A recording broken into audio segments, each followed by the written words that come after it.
हाँ जी, hello student. आज हम करेंगे एडिशन थ्योरम, जो कि आपके लिए एक बहुत इंपॉर्टेंट थ्योरम है प्रोबेबिलिटी में। जो एडिशन थ्योरम है उसके दो केस होते हैं। पहला होता है फॉर म्यूचुअली एक्सक्लूसिव इवेंट, और जो सेकंड केस होता है वो होता है for not mutually exclusive event. तो सबसे पहले आपको जानना चाहिए कि म्यूचुअली एक्सक्लूसिव इवेंट्स क्या है। अब यहाँ पे देखो आप, म्यूचुअली एक्सक्लूसिव इवेंट की मैंने एक डेफिनेशन लिख दी है, सिंपल वाली बिल्कुल।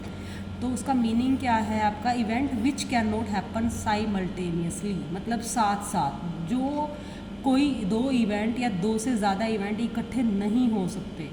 Suppose if we toss a coin, मान लो हमने एक सिक्का उछाला, इफ़ वी गेट हेड, अगर हमें एक हेड मिला then it is not possible to get tail, तो हम उसी टाइम पे हमें टेल नहीं मिल सकता। यानी कि अगर आप एक कॉइन को उछालते हो या तो आपको हेड मिलेगा या फिर आपको टेल, यानी कि यहाँ पे ये और आपको मिलेगा, और यही स्टेटमेंट की आपको पहचान होगी। तो मैं सीधा थ्योरम पे आ रही हूँ। सपोज आपके पास ए और बी दो इवेंट है, राइट। तो प्रोबेबिलिटी ऑफ ए और B is equal to probability of A और प्रोबेबिलिटी ऑफ बी। ये तो दो इवेंट की बात हुई, कई बार आपके पास तीन इवेंट भी हो सकते हैं। तो आपके उस केस में क्या होगा, प्रोबेबिलिटी ऑफ ए और बी और सी। तो वहाँ पे आप इस तरह से कर सकते हो, probability of A plus probability of B plus probability of C. तो इस तरह से आपका ये क्वेश्चन रहेगा। अभी मैं आपको एक एग्जांपल करके दिखा देती हूँ कि आप किस तरह से एक क्वेश्चन अपना निकाल सकते हो ये म्यूचुअली एक्सक्लूसिव इवेंट के केस में। तो आपका एग्जांपल है, सपोज, क्योंकि आपको एग्जांपल करना ज़रूरी है, स्टेटमेंट को रीड करना आना आपको ज़रूरी होता है, राइट। तो जैसे suppose a card is drawn, a card is drawn from a pack of 52 cards. एक कार्ड ड्रॉ किया हमने 52 कार्ड के पैक से, तो आपको उसकी प्रोबेबिलिटी निकालनी है। What is the probability, what is the probability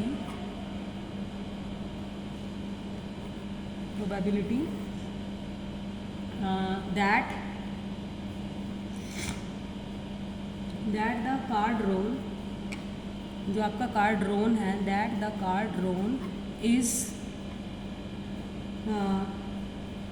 a king और क्वीन और a queen। तो जो आपका कार्ड है, क्या प्रोबेबिलिटी है कि वो किंग है या फिर क्वीन है। देखिए, सबसे पहले तो आपको पता होना चाहिए कि आपके उसमें कार्ड कितना, सॉल्यूशन देख लेते हैं हम। कार्ड कितने होते हैं सबको पता होना चाहिए। टोटल कार्ड्स कितने होते हैं आपके पास, 52। तो कार्ड्स, अगर आपने कार्ड्स के क्वेश्चन करने हैं तो आपको पता होना चाहिए टोटल कार्ड कितने होते हैं। टोटल कार्ड हमारे पास 52 होते हैं। अब देखना कि किंग कितने होते हैं हमारे पास, सबको पता है 4 होते हैं, और क्वीन के कार्ड्स कितने होते हैं, वो भी 4 होते हैं।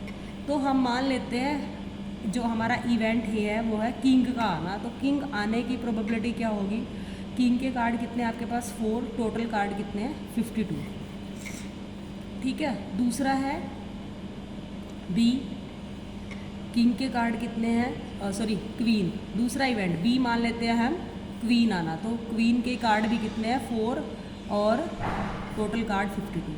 अब यहाँ पे देखिए, अगर एक कार्ड आप ड्रॉ करोगे 52 कार्ड में से, वो क्वीन भी हो सकता है और वो किंग भी हो सकता है। अगर वो किंग है तो वो क्वीन नहीं होगा, और क्वीन है तो वो किंग नहीं होगा, क्योंकि आपने एक ही कार्ड ड्रॉ किया है। तो यहाँ पे आपकी ये कौन सी थ्योरम लग जाएगी, एडिशन थ्योरम लग जाएगी। तो हम लिखेंगे प्रोबेबिलिटी ऑफ ए और B, probability of A plus probability of B. तो दोनों प्रोबेबिलिटी है हमारे पास। किंग आने की प्रोबेबिलिटी भी 4/2 है, और क्वीन आने की प्रोबेबिलिटी भी 4/2 है। अगर हम इसको काट देते हैं तो ये 1/13, 1/13, और ये दोनों को जोड़ेंगे तो आपका 2/13 आ जाएगा, राइट। आप इस तरह से भी क्वेश्चन कर सकते हैं, राइट। तो बात सेम ही रहेगी। तो इस तरह से ये थी आपकी एडिशन थ्योरम। किसके लिए, आपका कौन सा केस है ये, म्यूचुअली एक्सक्लूसिव इवेंट के लिए। नेक्स्ट वीडियो में मैं आपको कराऊंगी addition theorem not mutually exclusive event के लिए। Thank you.